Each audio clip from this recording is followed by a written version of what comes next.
ನಮಸ್ಕಾರ. NEET UG 2026 application process ಇದನ್ನ ಕೇಳಿದ ತಕ್ಷಣ ಸ್ವಲ್ಪ ಟೆನ್ಷನ್ ಆಗತ್ತೆ ಅಲ್ವಾ? ಆದ್ರೆ ಚಿಂತೆ ಬೇಡ.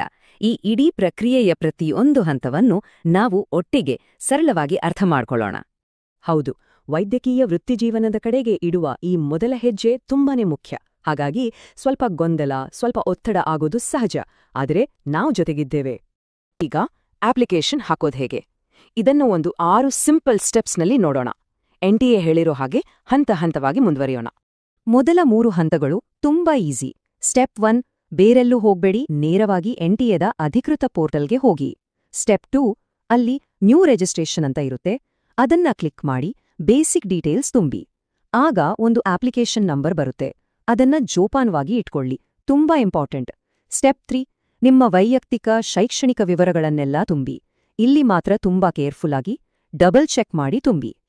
ಈಗ ಮುಂದಿನ 3 ಹಂತಗಳು. ಸ್ಟೆಪ್ 4, ನಿಮ್ಮ ಡಾಕ್ಯುಮೆಂಟ್ಗಳನ್ನ ಅಪ್ಲೋಡ್ ಮಾಡೋದು. ಫೋಟೋ, ಸಿಗ್ನೇಚರ್ ಎಲ್ಲ NTA ಹೇಳಿರೋ ಸೈಜ್ ಮತ್ತು ಫಾರ್ಮೆಟ್ನಲ್ಲೇ ಇರಬೇಕು. ಸ್ಟೆಪ್ 5, ಆನ್ಲೈನ್ನಲ್ಲೇ ಅರ್ಜಿ ಶುಲ್ಕ ಪಾವತಿಸಿ. ಕೊನೆಯದಾಗಿ ಸ್ಟೆಪ್ 6, ಎಲ್ಲ ಸರಿ ಇದೆಯಾ ಅಂತ ಮತ್ತೊಮ್ಮೆ ಚೆಕ್ ಮಾಡಿ ಸಬ್ಮಿಟ್ ಬಟನ್ ಒತ್ತಿ. ಅಷ್ಟೇ ಅಲ್ಲ, ಕನ್ಫರ್ಮೇಷನ್ ಪೇಜ್ ಬರುತ್ತಲ್ಲ, ಅದನ್ನ ಡೌನ್ಲೋಡ್ ಮಾಡಿ ಸೇವ್ ಮಾಡ್ಕೊಳ್ಳೋದು ಮಾತ್ರ ಮರಿಲೇಬೇಡಿ. ಅಪ್ಲಿಕೇಶನ್ ಹಾಕೋಕೆ ಕೂತಾಗ ಟೆನ್ಷನ್ ಆಗ್ಬಾರ್ದು ಅಂದ್ರೆ ಅದಕ್ಕೂ ಮುಂಚೆನೇ ಒಂದಿಷ್ಟು ತಯಾರಿ ಮಾಡ್ಕೋಬೇಕು. ಅಂದ್ರೆ ಬೇಕಾಗಿರೋ ಎಲ್ಲ ದಾಖಲೆಗಳನ್ನ ರೆಡಿ ಇಟ್ಕೊಂಡ್ರೆ ಪ್ರಕ್ರಿಯೆ ತುಂಬಾ ಸ್ಮೂತಾಗಿ ಆಗತ್ತೆ. ಸೊ ಏನೆಲ್ಲ ಬೇಕು?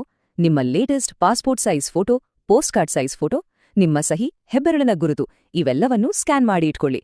ಜೊತೆಗೆ ಜನ್ಮದಿನಾಂಕದ ಪುರಾವೆಗಾಗಿ 10ನೇ ಕ್ಲಾಸ್ ಸರ್ಟಿಫಿಕೇಟ್, 12ನೇ ಕ್ಲಾಸ್ ವಿವರಗಳು ಮತ್ತೆ ಆಧಾರ್ ಕಾರ್ಡ್ ಥರ ಒಂದು ವ್ಯಾಲಿಡ್ ID ಪ್ರೂಫ್ ಎಲ್ಲವೂ NTA ಗೈಡ್ಲೈನ್ಸ್ ಪ್ರಕಾರನೇ ಇರಬೇಕು ಅನ್ನೋದು ನೆನ್ಪಿರ್ಲಿ. ತಿಳಿಸಿದ್ರಿ, ಕೆಲಸ ಮುಗೀತಾ?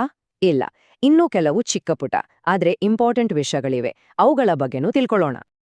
ಇದು ತುಂಬಾನೇ ಮುಖ್ಯವಾದ ಪಾಯಿಂಟ್. ನೀಟ್ ಅರ್ಜಿ ಪ್ರಕ್ರಿಯೆ ಅನ್ನೋದು 100% ಆನ್ಲೈನ್. ಅರ್ಜಿ ಫಾರ್ಮ್ನಿಂದ ಹಿಡಿದು ಅಡ್ಮಿಟ್ ಕಾರ್ಡ್ ಡೌನ್ಲೋಡ್ವರೆಗೆ ಎಲ್ಲವೂ ಪೋರ್ಟಲ್ನಲ್ಲೇ ನಡೆಯೋದು. ಯಾವುದೇ ಪೋಸ್ಟ್ ಅಥವಾ ಆಫೀಸ್ ಕೆಲಸ ಇರೋದಿಲ್ಲ. ಸಬ್ಮಿಟ್ ಮಾಡಿದ್ಮೇಲೆ ಏನ್ ಮಾಡಬೇಕು, ಏನ್ ಮಾಡಬಾರ್ದು? ಮಾಡಬೇಕಾಗಿರೋದು ಇಷ್ಟೇ: ಕನ್ಫರ್ಮೇಷನ್ ಪೇಜ್ ಮತ್ತು ಶುಲ್ಕ ಕಟ್ಟಿದ ರಸೀದಿಯನ್ನ ಡೌನ್ಲೋಡ್ ಮಾಡಿ ಸೇವ್ ಮಾಡಿಟ್ಕೊಳ್ಳಿ. ಮಾಡಬಾರ್ದು ಏನು ಅಂದ್ರೆ, ಯಾವುದೇ ಕಾರಣಕ್ಕೂ ನಿಮ್ಮ ದಾಖಲೆಗಳನ್ನ NTAಗೆ ಪೋಸ್ಟ್, ಇಮೇಲ್ ಅಥವಾ ಕೈಯಲ್ಲಿ ಕಳಿಸೋ ಪ್ರಯತ್ನ ಮಾಡಬೇಡಿ. ಅಯ್ಯೋ, ಅಪ್ಲಿಕೇಶನ್ನಲ್ಲಿ ಏನೋ ತಪ್ಪು ಹಾಡ್ಬಿಟ್ಟೆ ಅಂತ ಟೆನ್ಷನ್ ಆಗ್ತಿದ್ರೆ ರಿಲ್ಯಾಕ್ಸ್, ಅದಕ್ಕೆ ಒಂದು ತಿದ್ದುಪಡಿ ವಿಂಡೋ ಕೊಟ್ಟಿರ್ತಾರೆ. ಮಾರ್ಚ್ 10ರಿಂದ 12ರವರೆಗೆ ಓಪನ್ ಇರುತ್ತೆ. ಆದ್ರೆ ಒಂದು ವಿಷಯ, ಎಲ್ಲಾ ಫೀಲ್ಡ್ಗಳನ್ನ ಎಡಿಟ್ ಮಾಡೋಕ್ಕಾಗಲ್ಲ, ಕೆಲವನ್ನಷ್ಟೇ ಬದಲಾಯಿಸ್ಬೋದು.